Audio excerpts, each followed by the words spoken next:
All right, let's talk about strings. So another simple data type in JavaScript it's really just text, but programmers call them strings. It's meant to indicate a string of characters that are attached together.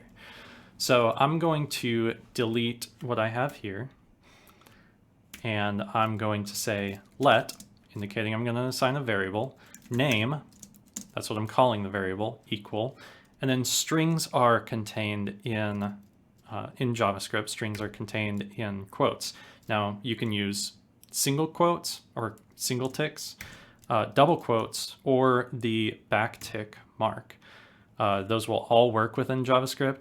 I actually find that the backtick mark works much more effectively. It's a newer feature of JavaScript, so whenever you use a string, you can just assign it backticks because it's a little bit more of a powerful feature. We'll get into that later. So my name is Corbin, and if I log name, JavaScript knows, just like how I could log a number before, knows how to log my string. Name is Corbin. Now, what if I called this first name? I'm gonna copy that and replace that there. Math or addition can be done with strings just like it can be done with numbers. So I'm gonna say let last name equal Fonville. That's my last name. And now if I want to see Corbin Fonville, my full name, I can add those two together, last name. Now this will encounter a little bit of a problem because it logs Corbin Fonville without a space in it. So I could say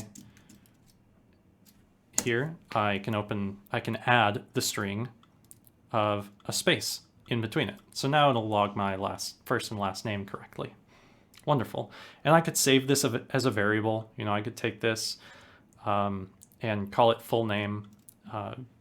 And strings have a lot of additional characteristics we're going to get into later, where we can actually do a lot of text manipulation, but that's a little bit more of an advanced topic right now. I just want you to know that you can store strings of characters as variables, just like you can store numbers as variables.